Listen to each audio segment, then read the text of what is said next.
bendición.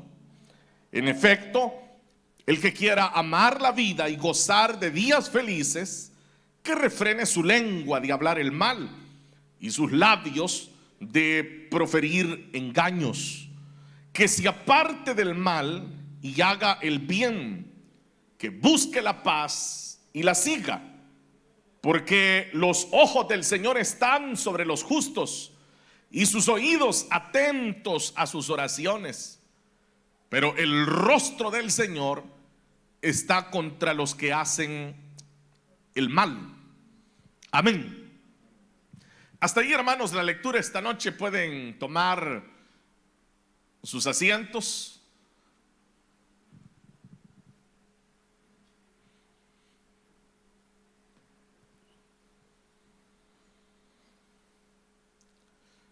Continuando con nuestro estudio, hemos llegado a este versículo número 8, en el cual el apóstol dice: en fin. Es decir, que esta palabra que el apóstol menciona inmediatamente nos permite entender que Pedro ha llegado al final de este tema. El tema que, por supuesto, ustedes recordarán, ¿no? Porque han sido varios estudios en el que hemos estado envueltos en él. Y es el tema de la santidad. No significa que Pedro no volverá a hablar de la santidad, porque recuerde que también hemos insistido que toda la carta es un consejo al inicio de la vida cristiana. De eso se trata toda esta carta, en donde Pablo está aconsejando a los cristianos cómo deben de dar inicio al desarrollo de la vida cristiana. Por eso fue que en su momento mencionábamos que es muy importante la carta, porque a todos nosotros nos ayuda también a considerar cualquier error que hayamos cometido en los primeros días de nuestra cristiandad, ya que muchos de los errores que cometemos en nuestro andar se deben, o diría obedecen, a la falta de discipulado que hay en muchas iglesias. Porque el que es discipulado se le está forjando un carácter que le llevará a ser un cristiano sólido. Pero muchos creyentes, lastimosamente, son llevados a las iglesias, hacen su profesión de fe y comienzan a congregarse, pero nunca son discipulados. Entonces, el gran riesgo de esto es que al no recibir un discipulado adecuado, propicio, a tiempo, el cristiano pues va creciendo como se puede. Y como este cristiano crece a como dé lugar, obviamente él tendrá carencias como cristiano. Y cuando llegan los momentos que ponen a prueba la fe, entonces es ahí donde uno pues como digo, quedará al descubierto lo que teníamos y lo que no teníamos. Por eso es importante, digo, estudiar este tipo de cartas, que su esencia radica en eso, en el hecho de que los hombres de Dios tenían una suma preocupación porque todos aquellos que fueran confesando a Jesús como Señor y Salvador recibieran la adecuada formación, la adecuada información también, para tener una vida espiritual sólida. Por eso es que Pedro, hablando del tema de la santidad, nos ha ampliado nuestra idea, nuestra perspectiva acerca del tema de la santidad. Porque Pedro nos ha llevado a entender que somos santos cuando amamos a nuestro hermano. Nos ha llevado a entender que somos santos cuando soportamos a los incrédulos. Nos ha llevado a entender que somos santos cuando damos buen testimonio en nuestro trabajo. Nos ha llevado a entender que somos santos cuando podemos tolerar aún aquel jefe insoportable, como él le ha llamado. Nos ha llevado a entender que somos santos cuando aprendemos a sufrir aún de forma injusta. Nos ha llevado a entender que somos santos cuando respetamos y amamos a nuestras esposas. Nos ha llevado a entender que las hermanas son santas cuando le dan testimonio a su esposo incrédulo. Entonces, por eso le digo que él ha abarcado todas esas áreas y lo ha hecho una por una. Lo ha hecho de una manera, diría, muy específica, muy individual. Por eso es que usted encuentra en este versículo 8 la palabra en fin. Usted ya ha usado esa palabra. ¿Cuántos han usado ya esa palabra en fin? Eso usted lo usa después de haber hablado acerca de un tema y de forma extensa. Entonces, cuando usted dice en fin, usted lo que quiere es dar una conclusión de lo que usted ha estado hablando. Por eso es que Pedro ahora dice, hermanos, en fin, y eso nos indica que Pedro ha llegado a la conclusión de todo lo que él ha estado mencionando en estos 3 capítulos. Entonces él dice, en fin, vivan en armonía. Y ahí comienza, como le digo, lo que podríamos llamar la conclusión del tema. Recuerden que esto es lo que él ha estado hablando: la armonía, la paz, el amor fraternal que en su momento nos ocupó, y fuimos muy específicos en hablar cuál es el amor filio, el amor fraterno. Lo explicábamos que es aquel que nace, dijimos, de la convivencia. Ese es el amor filio, es cuando el que usted despierta por sus hermanos de la célula, por ejemplo. Por eso, y ya lo voy a mencionar más adelante, por eso es importante que cada uno de ustedes pertenezca a una célula. Porque el que no pertenece a una célula, es bien difícil que aquí en iglesia pueda experimentar el amor fraternal. Porque estando en iglesia, usted sabe que, por ejemplo, nos vamos a retirar a las 9 de la noche de este lugar. Entonces muchos de ustedes han tenido un día tan difícil de trabajo que cuando lleguemos al final y digamos, y la iglesia de Cristo dice amén, y todos salen corriendo, porque dice, es más, ahora aquí con las aplicaciones que se tienen, dice, mire, me dice la aplicación que en 10 minutos pasa el pullman. Entonces todos salen corriendo. Aquí no hay oportunidad de confraternizar. ¿A dónde es que se puede confraternizar? Es en la célula. Porque como ahí no salen corriendo, ahí llegan con tiempo, hay un refrigerio, se platica, ahí los hermanos comentan sus necesidades, ahí se ora por las necesidades de los miembros de la célula. Entonces, por eso es importante que usted sea miembro de una célula. Bueno, aunque no digan amén, hermanos, es importante que sean miembros de una célula. Entonces, por eso es que ahora el apóstol Pedro dice, en fin, vivan en armonía. Y note que esta palabra armonía, que bueno, los que son músicos, ellos entienden perfectamente esta palabra en la música. ¿Qué es en la música la armonía? Ellos le podrían explicar. Pero Reina Valera también utiliza la frase muy continuamente de un mismo sentir. Y eso es la armonía. Ahora, ¿qué es armonía o un mismo sentir? No es pensar igual como nosotros creeríamos. Que ser de un mismo sentir es que todos pensemos igual. Mire, eso está muy difícil, que todos nosotros pensemos igual. O sea, es que eso es muy difícil, que todos vayamos a pensar igual.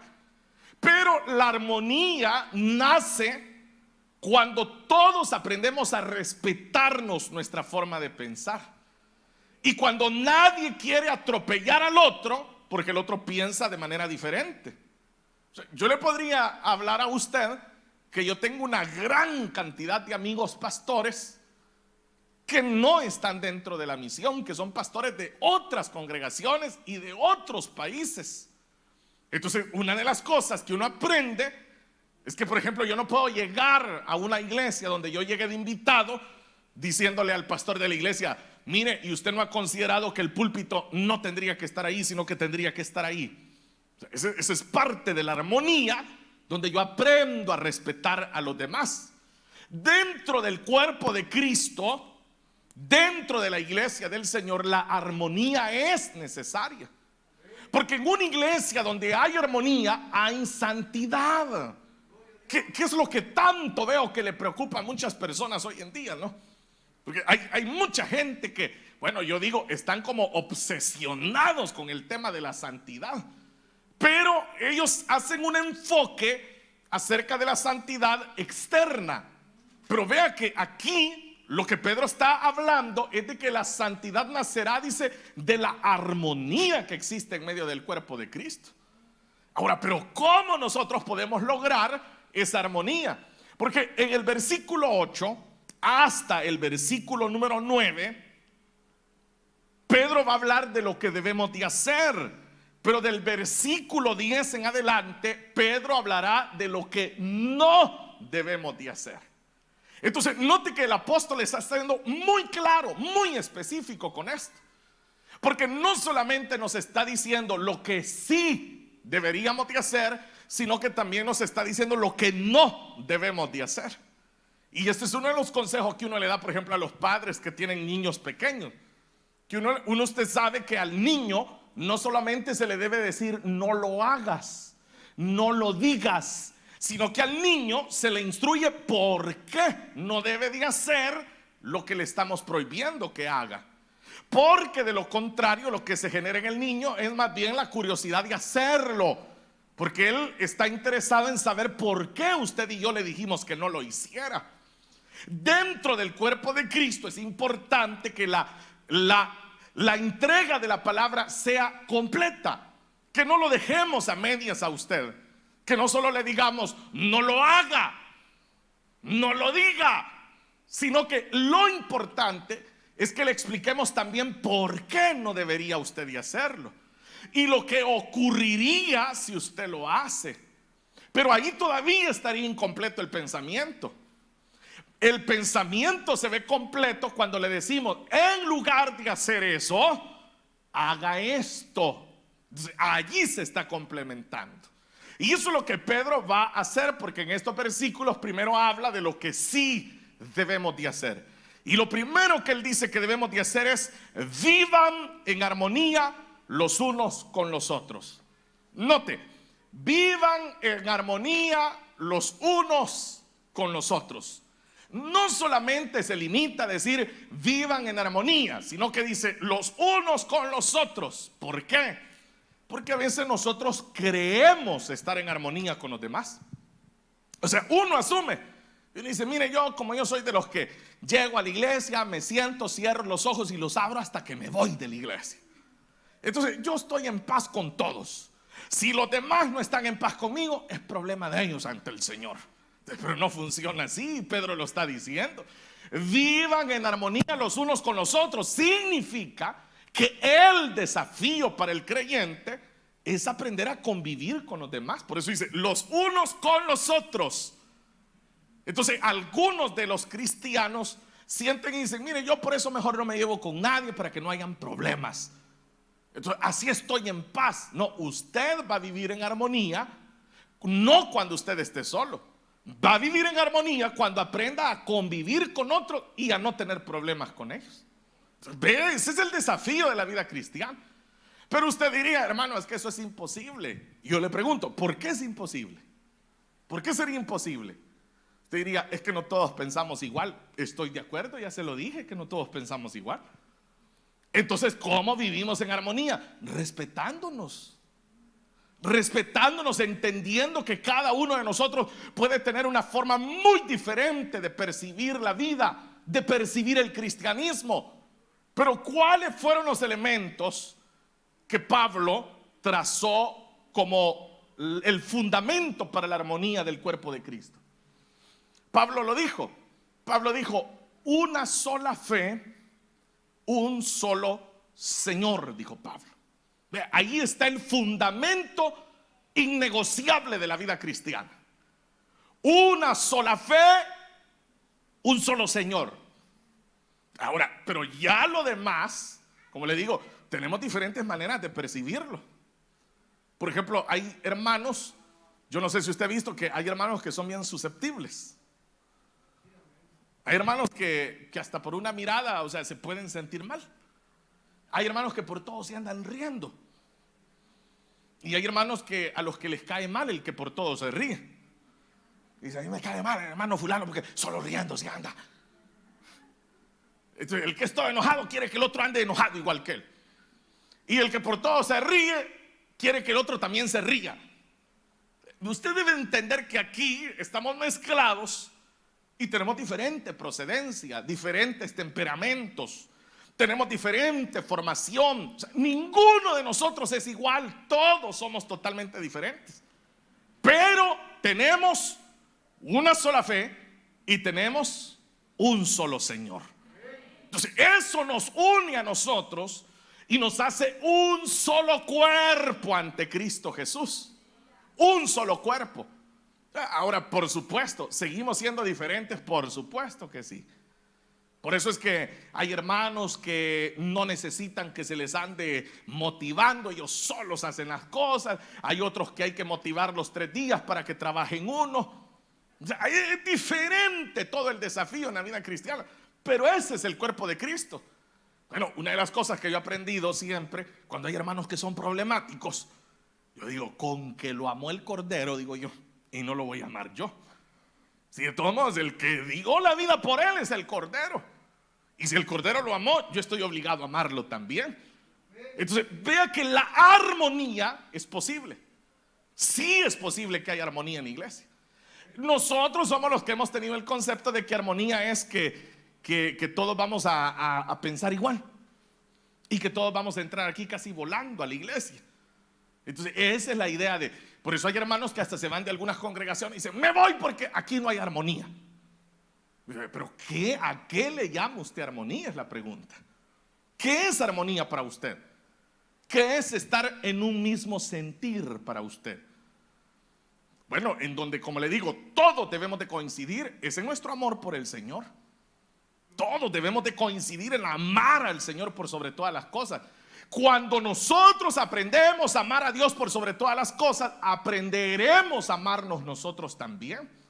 Y eso es lo que más adelante el apóstol Pedro dirá, porque dice, aprendan a vivir en armonía los unos con los otros. Y vea la descripción que hace de esa armonía. Compartan penas y alegrías. Vea, aquí viene el primer desafío. Compartan penas y alegrías. Esa es armonía, mire. Cuando hay un hermano que está sufriendo una gran pena y es rodeado por sus hermanos, y sus hermanos le dicen, hermana, hermano, usted no está solo, aquí estamos todos con usted. Usted es un hermano que a veces yo hasta lo he criticado porque usted solo enojado anda o solo riéndose. Pero como ahora usted está atravesando esta situación, aquí estamos con usted. Las diferencias pueden estar ahí. Ahí pueden estar presentes lo que le acabo de decir, que todos somos diferentes, pero hay algo que no cambia. Es el poder compartir entre nosotros nuestras penas, dice, y alegrías. Por eso es que los cristianos aprenden a compartir el dolor del otro. Esa es la verdadera santidad. Cuando usted mira la necesidad de su hermano y usted hace suya la necesidad del hermano. Ahora, ¿por qué? Porque en el mundo es totalmente diferente. Ahí en el mundo, bueno, las abuelitas de antes decían que cada quien le rece a su santo, decían. No sé si a usted se lo habrán dicho alguna vez, pero ¿sabe a qué se referían? A que cada quien resuelve sus propios problemas. Pero dentro de los caminos del Señor, Pedro dice, vivan en armonía. Ajá, hermano Pedro, ¿y cómo es eso de vivir en armonía? Aprendan a compartir las penas y las alegrías. Aprendan a compartir el hambre y el pan. Aprendan a compartir cuando hay y cuando no hay. Esa es la armonía. Esa es la verdadera armonía del cuerpo de Cristo. Cuando un hermano anda lleno de gozo y nos comparte sus bendiciones y uno le dice, hermano, yo me gozo por su bendición como si yo la hubiera recibido. Yo no sé si alguna vez usted ha experimentado ese nivel de gozo. Pero ¿qué le pasa a muchos creyentes cuando el otro ha sido bendecido? Se enojan con el Señor. Hay creyentes que dicen, yo pasé aquí ayunando y orando, a mí no me responde el Señor. La hermana acaba de venir y hasta le respondió el Señor. Y comienzan los hermanos a experimentar todo eso en su corazón. Y esa es la armonía. La armonía es disfrutar que al otro le ha ido bien y es llorar con el que está en medio de la prueba. Decirle, hermana, ¿verdad que usted anda en medio de alguna gran prueba? Es que se le nota en la cara. Y decirle, pero ¿sabe qué? A partir de ahora, su necesidad la hago mía. Y voy a comenzar a orar con usted.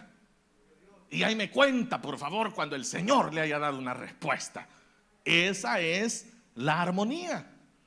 Eso es vivir en armonía. Ahora, pero sí o no que muchos nos quedamos lejos de esta verdad. Muchos nos quedamos muy retirados de estas verdades.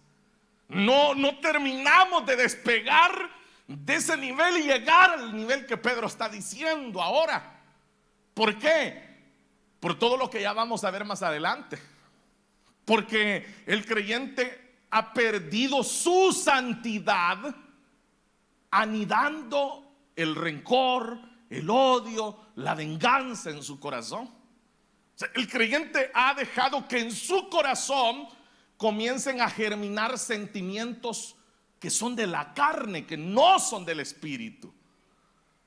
Por eso es que Pedro está siendo tan específico en darnos como yo diría una radiografía de qué es la santidad.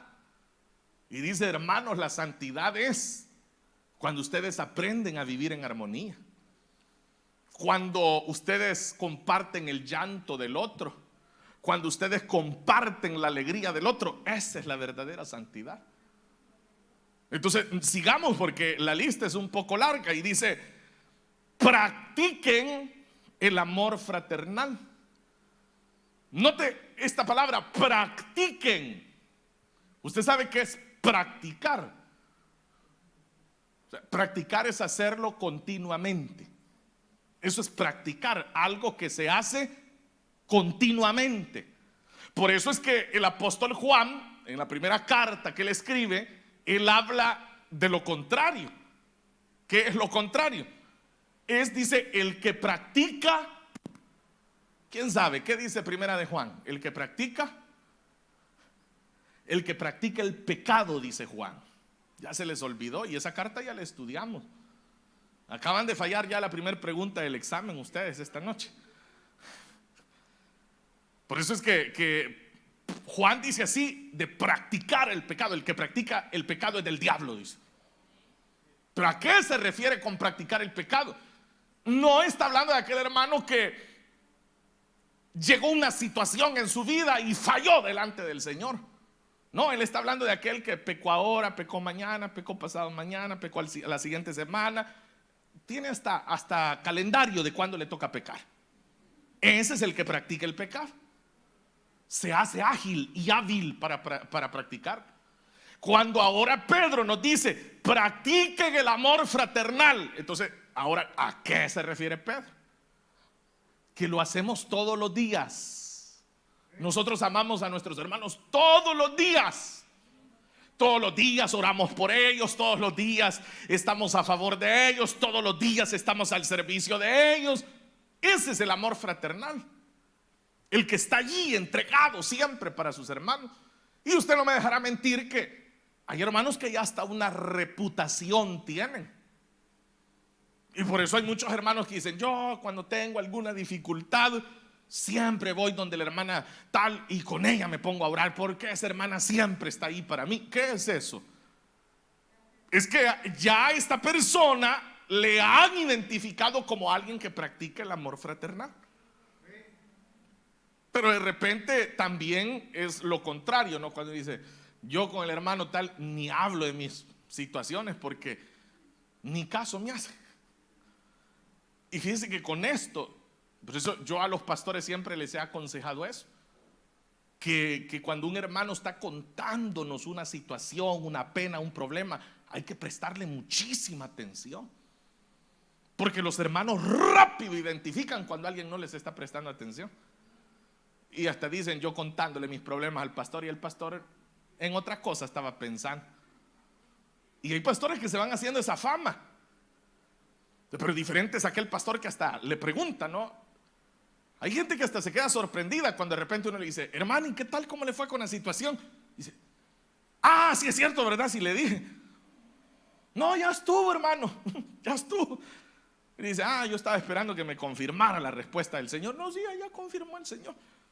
Pero qué diferente es poder mostrar que practicamos el amor filio, que es el amor del que Pedro está hablando acá, el amor fraternal, el que se genera en base a la convivencia que nosotros tenemos.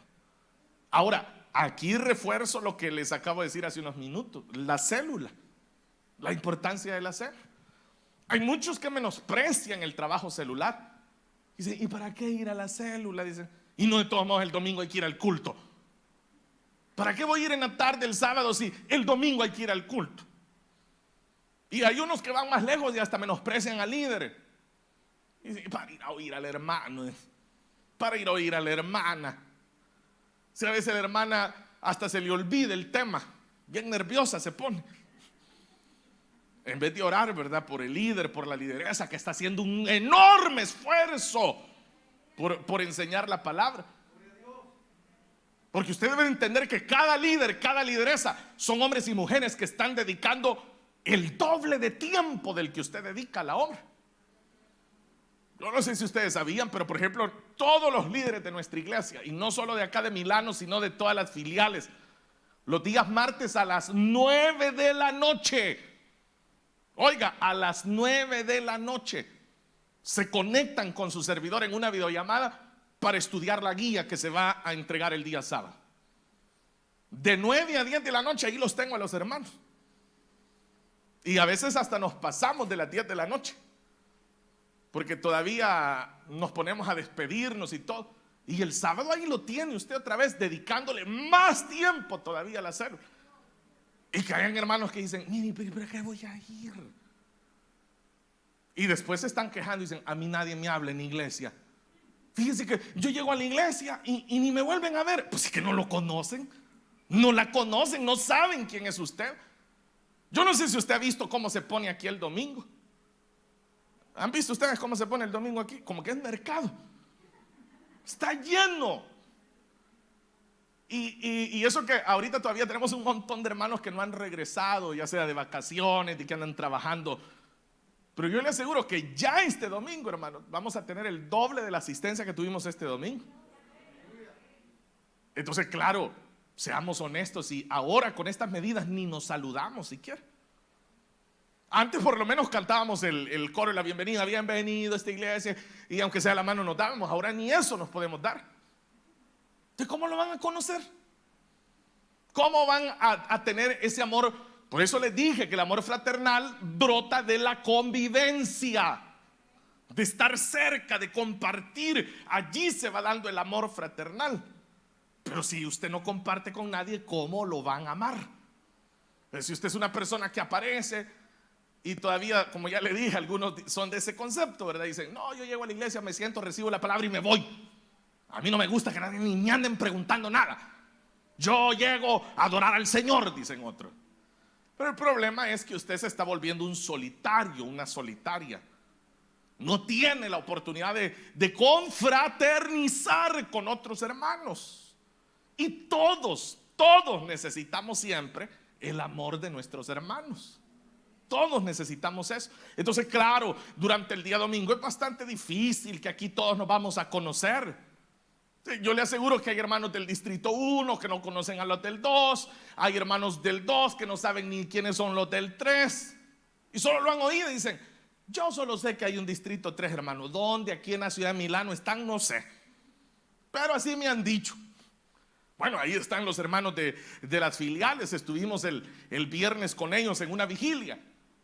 Y me decían algunos hermanos de la iglesia de Torino, me decían, hermano, ¿y por qué no vienen los hermanos de Milano un día aquí a una vigilia con nosotros? Vea, ellos tienen el interés de que de conocerles a ustedes, de que compartamos. Pero yo le digo por experiencia, ya he estado en actividades así. ¿Y saben qué hacen? Es como que ustedes fueran y los de Milano a un lado y los de Torino al otro lado. Y uno dice, hermanos, mézclense para que se conozcan. Y empiezan a hablar con los que ya conocen. Parece que nosotros no entendemos esta parte. Y Pedro dice, practiquen es eso, es hacerlo 1, 2, 3, 4, 5, 6, hasta que llega un momento en donde para nosotros es lo natural practicar el amor fraternal. Eso es lo que Pedro está diciendo acá. Y vea, vaya uniendo usted pues la armonía, el amor fraternal. Y ahora va a decir, sean, dice, compasivos y humildes. Como ya dijo que hay que tener amor fraternal, ahora Pedro va a ser todavía más profundo cómo es el amor fraternal. Y él da dos características del amor fraternal. Que en el amor fraternal uno es compasivo y es humilde. Ahora, pero esta última palabra que le dije, humilde, no sé si usted logra conectarla con la palabra armonía. Quien es humilde mantiene la armonía. Quien es soberbio provoca discordia. El que es humilde incluso se puede ver envuelto, por ejemplo, en una situación con un hermano que ya comienza a ponerse medio color de hormiga. Pero el que es humilde le dice: mira, hermano, ¿sabe qué? Está bien, hermano, sí, tiene razón, a lo mejor yo soy el equivocado. Una persona humilde.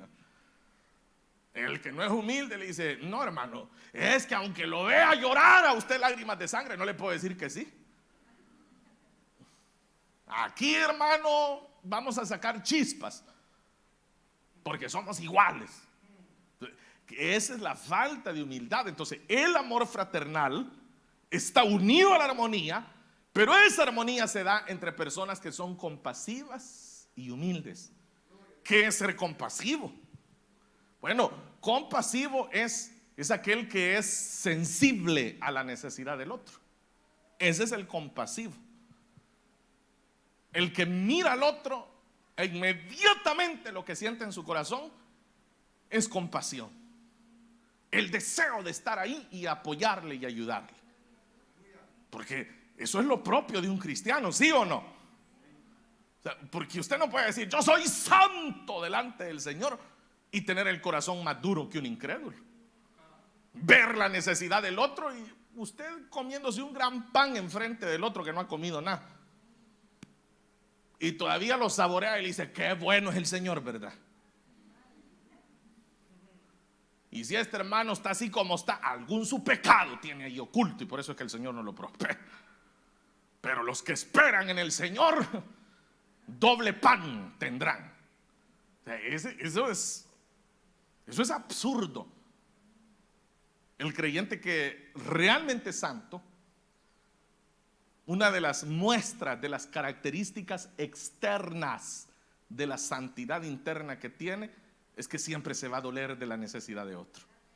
Será compasivo inmediatamente. Verá la necesidad del otro y será compasivo.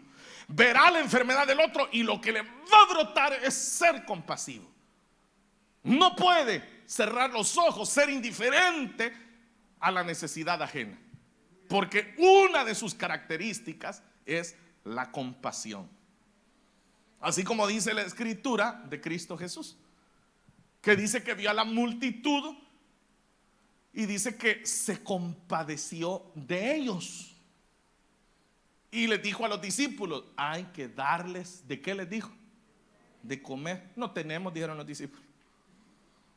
Si lo que hay, dijeron, eso con esfuerzo va a alcanzar para nosotros. No, les dijo el Señor: ya tienen días de estar con nosotros y no han comido, dijo el Señor. Sí, pero no hay, dijeron. Casi que salía alguno así como nosotros: si yo tuviera, hermano, si a mí el Señor me... No, hermano, si es que yo así le haría en la iglesia, mi hermano. Pero el que dice así, yo estoy seguro que si tuviera, ya ni viene a la iglesia. Ya ni viene, ya no lo veríamos, pues. Así estaban los discípulos. Entonces vino el Señor y les dice: no, denles ustedes de comer. Como que el Señor dice: ustedes tienen que aprender a ser compasivos. Si ustedes, que son mis discípulos, no les tienen compasión, ¿a dónde van a encontrar compasión? Si nosotros no les damos en este momento compasión, ¿a dónde? ¿Qué? ¿Los fariseos les van a tener compasión? No, dijo el Señor. Y es cuando el Señor ora y multiplica los panes para que coman todos. Entonces, eso es ser compasivo. Vea, por eso es que le decía al inicio que cuando uno revisa todos estos detalles, ahí es donde uno pone en duda la santidad de uno. Ahí es donde uno dice: ¿será que realmente soy tan santo como creo? Y ahí está la última, la humildad. Hermano, qué desafío, sí o no, este tema de la humildad. Hermano, Si a nosotros, como decimos en mi país, a uno rápido se le sale el indio. Uno toda la vida quiere demostrar que uno tenía razón, que el equivocado era el otro, la otra. Uno quiere demostrar que uno es el que más sabe, uno quiere demostrar. Eso se llama soberbia. Así se llama, no tiene otro nombre más que soberbia.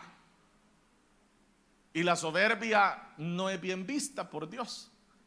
Es más, la escritura dice que Él se aleja, Él resiste, dice Santiago, a los soberbios, pero Él le da gracia a los humildes, dice.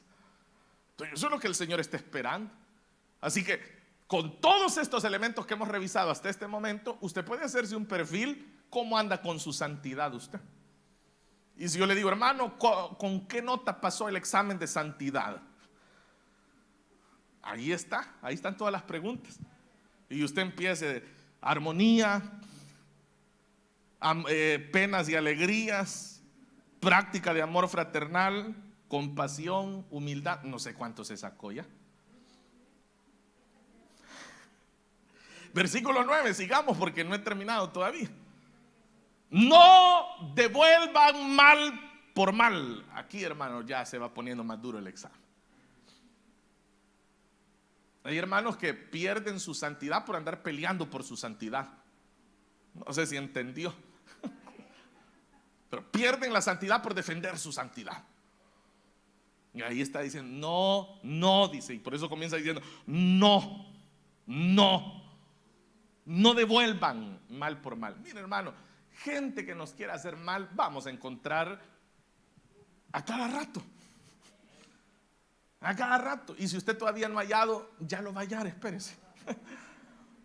Ya lo va a hallar. Siempre va a haber gente que nos quiera hacer mal. Mire, va a haber gente que le va a querer hacer mal porque tienen un mal concepto de usted. Va a haber gente que le va a querer hacer mal porque lo ven feliz. Va a haber gente que le va a querer hacer mal porque usted le cae mal. Por cualquier cosa le van a querer hacer mal. Pero ¿qué es lo que dice ahí? Bueno, como ustedes son santos, ¿cuántos santos hay esta noche? Aleluya. No devuelvan mal por mal. Si a usted y eso lo vamos a ver en el versículo 13 la próxima semana, porque yo estoy hablando de hacer mal, pero en el versículo 13 Pedro va a decir que nadie nos puede hacer mal si estamos bien con el Señor. No sé cuántos dicen amén a eso. O sea, nadie lo va a poder dañar si usted está bien con el Señor. Pero sí van a haber personas que van a intentar dañarnos. Eso es lo que Pedro está diciendo. Entonces, cuando alguien lo intente dañar, su deber como cristiano, como hombre santo, como mujer santa, es no regresar ese mal. Usted no debe de regresar ese mal. Usted no debe ni siquiera considerar resistir al que intentó hacerle mal. ¿Entendió? Porque ¿cuál es nuestra reacción natural? Nuestra reacción natural es defendernos. Nuestra reacción natural es probar que quien intentó hacernos daño está equivocado. Esas son nuestras reacciones. Confrontar a quien nos quiera hacer daño. Esas son nuestras reacciones. Pero ahí Pedro dice, miren, como ustedes son santos, ¿verdad? No devuelvan mal por mal. Si alguien les intentó hacer mal, quédense como están. ¿Y qué hago? Nada, no haga nada. No devuelvan mal por mal. Y le agrega un detalle más, dice, ni insulto por insulto. Porque como lo van a intentar dañar y no van a poder, entonces quien le haya intentado hacer mal se va a conformar con insultarle. Porque como no lo pudo dañar, entonces va a decir, bueno, no lo pude dañar, pero aunque sea lo voy a insultar. Entonces, ¿qué tiene que hacer usted? Usted me dijo 1, yo le digo 3. No, dice que usted ni el insulto tiene que regresar. Ni el insulto. El verdadero cristiano que es santo, él vive tan ocupado en practicar el amor fraternal que no tiene tiempo para andar regresando insultos. No tiene tiempo para andar devolviendo males. ¿Por qué? Por eso, porque no tengo tiempo. No, pero defiéndase. Es que no tengo tiempo para defenderme. Reaccione. No tengo tiempo para reaccionar. ¿Y por qué? Porque practicar el amor fraternal me abarca todo mi tiempo. Eso es lo que está diciendo aquí Pedro. Ni insulto por insulto. Mira, hermano, el que se detiene a estar considerando los insultos se va a amargar la vida. El que se queda ahí pensando, ¿por qué me dijo eso? ¿Y qué pretendía al decir eso? ¿Y será que si yo le contesto tal cosa va? Mire, ni gaste su tiempo en eso. O sea, usted concéntrese. Como le dije, hay versículos que dice lo que debemos de hacer, y están los versículos que nos dicen lo que no debemos de hacer. Y esto es lo que no debemos de hacer. Entonces, quédese haciendo lo que sí debemos de hacer. Voy a practicar lo que el Señor nos está diciendo. Mire, yo en lo personal, hermano, en lo personal, hoy le decía a una pareja que estaba dándole su consejería, si a veces tiempo es lo que me falta para atender a los hermanos. Hay tantas cosas, pero tantas cosas que atender, que a veces me falta el tiempo. Entonces, alguien que me quiera hacer daño, alguien que me insulte, se va a tener que esperar ahí a ver si me queda tiempo para reaccionar. Pero lo más seguro es que no voy a tener tiempo para reaccionar porque estoy muy ocupado. Estoy muy ocupado en lo que estoy haciendo. Así que no tengo tiempo para estar peleando con nadie. Y ay, que mire, que yo digo, que yo creo, que yo pienso, que a mí me dijeron que... Bueno, siga gastando su tiempo en eso. Pero yo no tengo tiempo. No tenemos tiempo. Y aparte de no tener tiempo, nosotros tenemos que hacer lo que el Señor espera que nosotros hagamos. Entonces luego dice, más bien, por eso le digo, lo que no debemos de hacer y lo que sí debemos de hacer. ¿Qué debemos de hacer? Más bien bendigan. Bendigan. En otras palabras, usted lo que debe sentir es misericordia, porque la misericordia bendice. Uno dice, bueno, en las manos del Señor hay que poner, y que sea el Señor quien tenga misericordia. Allí usted está bendiciendo. Porque hay cristianos que oran al contrario, ¿verdad? Cuando alguien les quiere hacer daño, dice, pero esta persona se le olvida que la palabra dice que el Señor aquí y el Señor allá. El Señor es la venganza. Pero cuando dicen así, ellos lo que están deseando es ver que el Señor sale a tomar venganza por ellos. No es así tampoco. Es bendice. Y ahí dice, porque para esto fueron llamados. ¿Para qué? Para heredar una bendición. Entonces, ¿cuál es la bendición de la que Pedro está hablando acá? ¿Cuál es la bendición que Pedro menciona? Léalo, dice, para heredar una bendición. Está hablando de la vida eterna. Eso es lo que nosotros vamos a heredar, la vida eterna.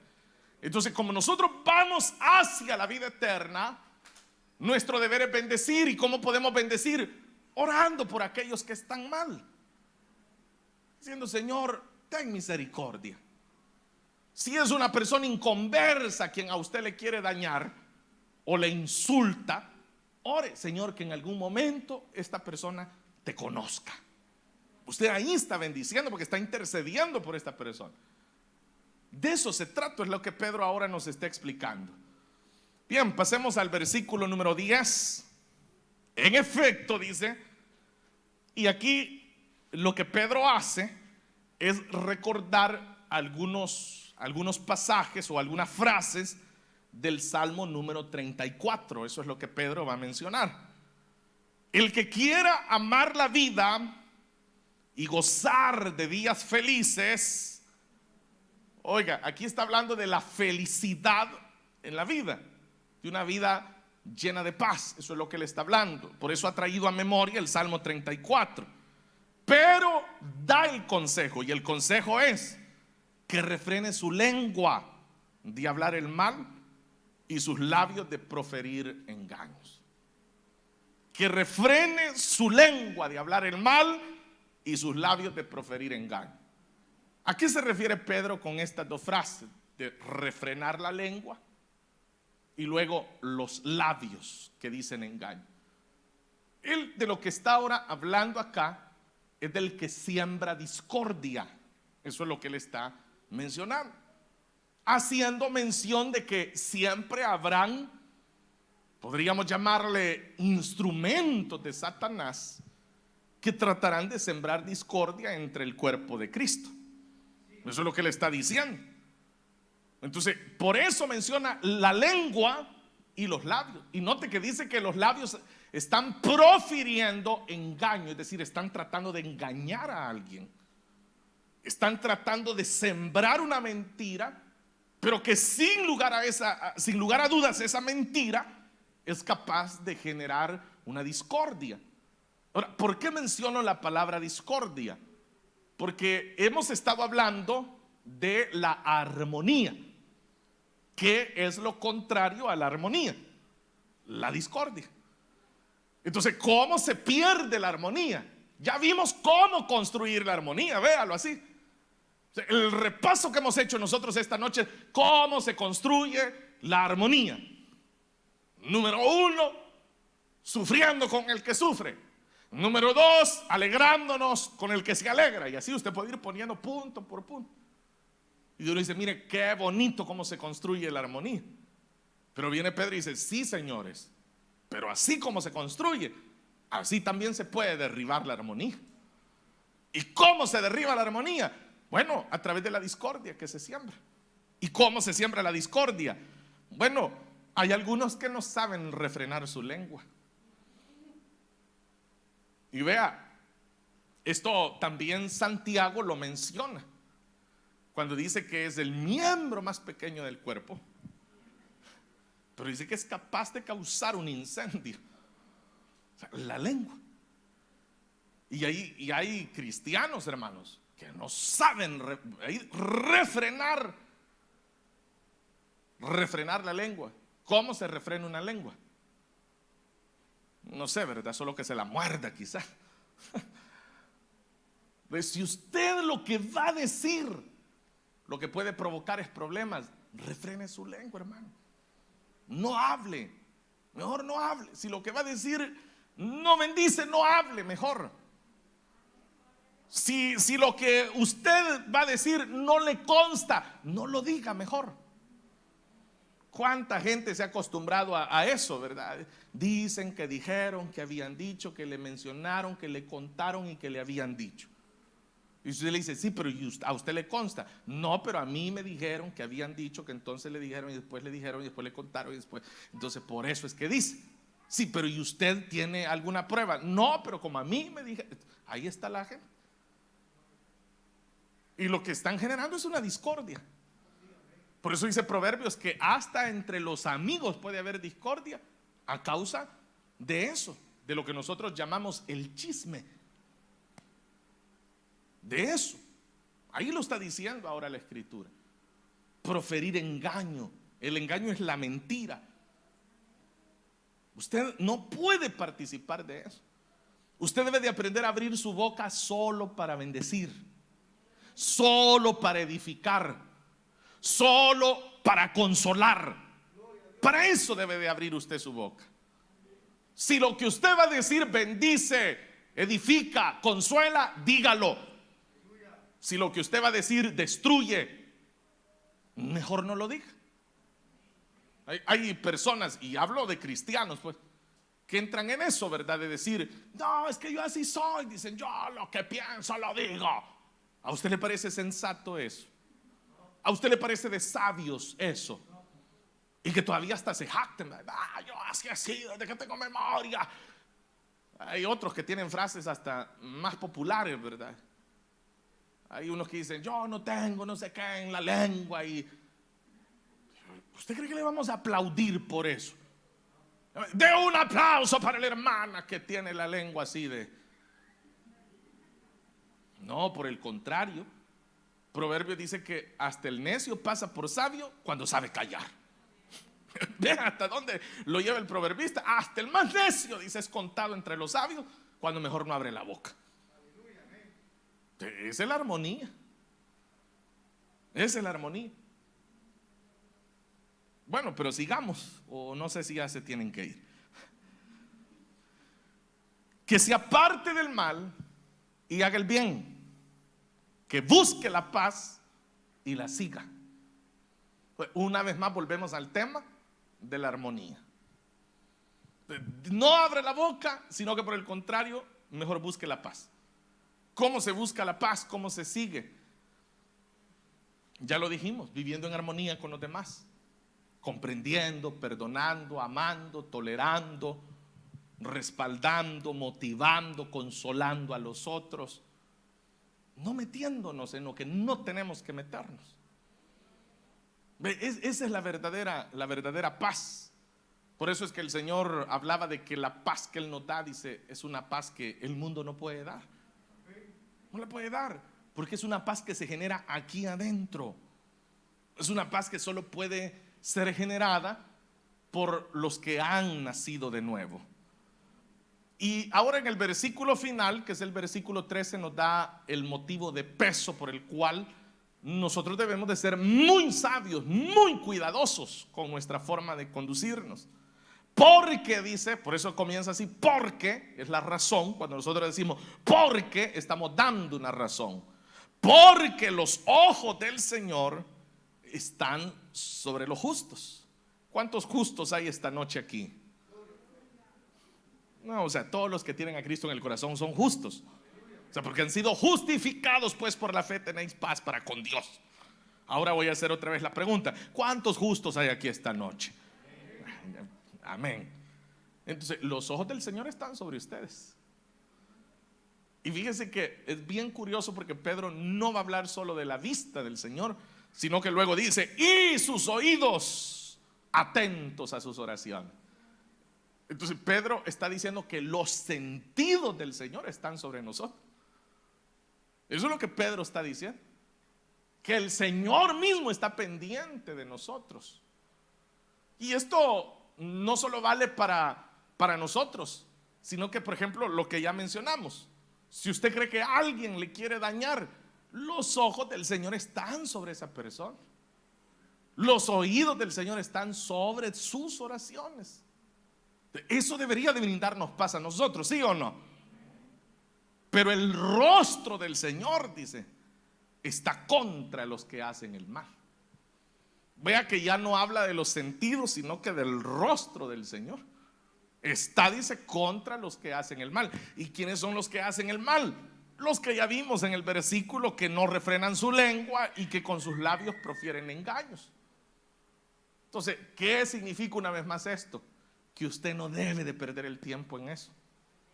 Usted no tiene que andar perdiendo el tiempo. Es que mire, dicen que dijeron de mí y yo quiero que me lo digan a cara.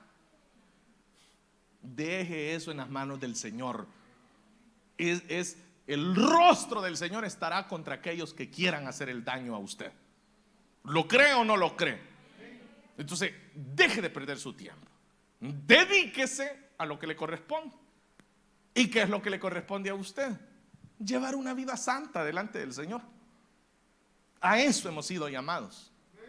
Por eso Pedro ya lo dijo en esta carta: sean santos porque su Dios es santo. Pero como ya les dije al principio, es una frase muy corta, ¿verdad?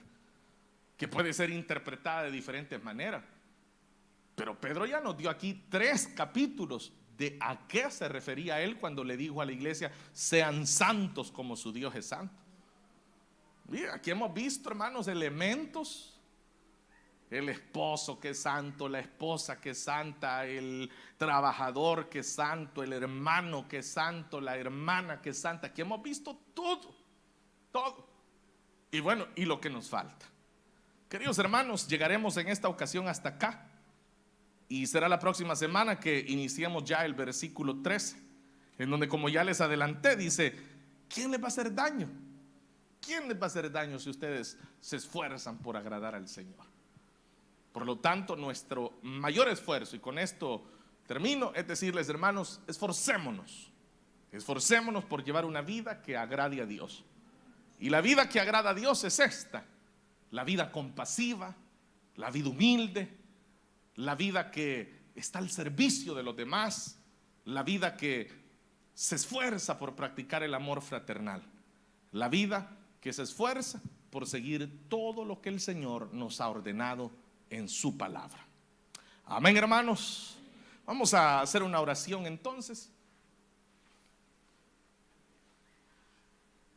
Padre, te damos gracias en esta noche por permitirnos una vez más ser parte de este estudio, desarrollar, Señor, estas verdades tan especiales que tú nos concedes.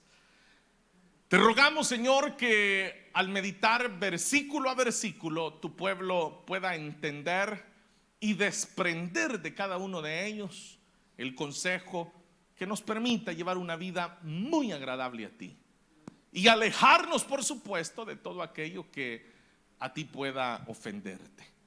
No queremos vivir el evangelio como nosotros creemos que se debe de vivir, sino como tu palabra exige de nosotros, una vida santa delante de ti. Gracias, Señor, por este estudio y gracias porque tus hijos pueden disfrutarlo y ser bendecidos. En el nombre de Cristo, amén, Señor, y amén. Amén, hermanos.